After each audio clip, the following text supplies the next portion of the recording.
If you're watching this video, it's because you are one of the defendant, that's Dr. Rush, counsel, which means you're one of his lawyers. You've already won from the very beginning. All you have to do is make sure you do not switch from win to lose. You would lose if they prove that he was guilty. To prepare yourself, you need to type and submit to Schoology a defendant's counsel strategy document. It should be one page, size 11, double-spaced, Arial, MLA header. Pretty typical for our class. It's very easy to prepare this. You just grab title, select it, use Control-C to copy, go over, drop it in, put your first name, last name, teacher name, class, date. Make sure you're set to double space. Control-A selects all text. Go to spacing, set to double. Go down here, center align. You can actually use Control-V to paste what you just had from here back over here. Get rid of that extra tab. And then you go over here.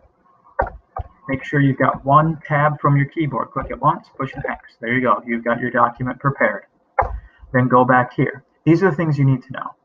You've got to come up with this. How the plaintiff thinks Dr. Rush committed malpractice. So the best way to protect yourself is to put yourself in their shoes. So you need to think, how are they going to prove that Dr. Rush actually did something wrong?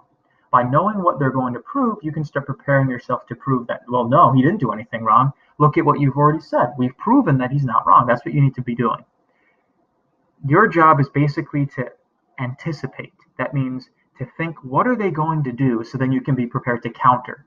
You're on the defensive. You're not trying to attack them. You're trying to defend your side. Your evidence is going to be 3 articles. You've already read them, articles 1, 2, and 3.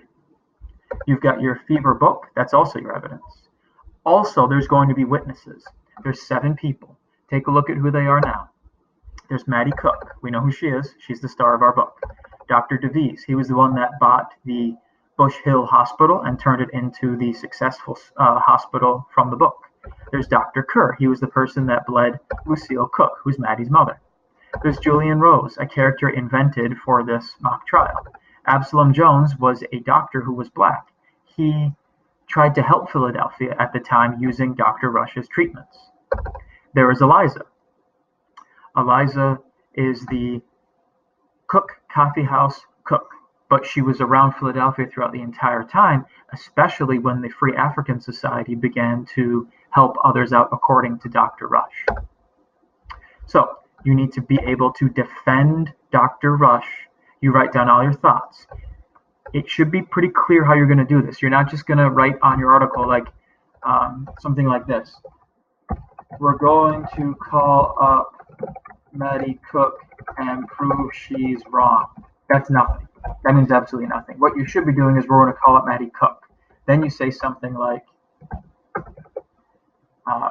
we prove Maddie is young. We prove she's too young to know much about medicine.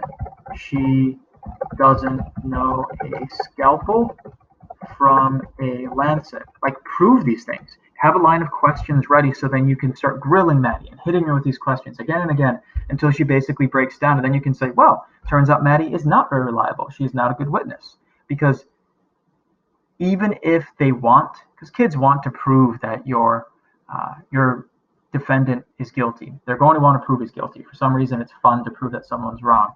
Even if they want to, if you've proven all of the witnesses are not reliable or not useful, you win.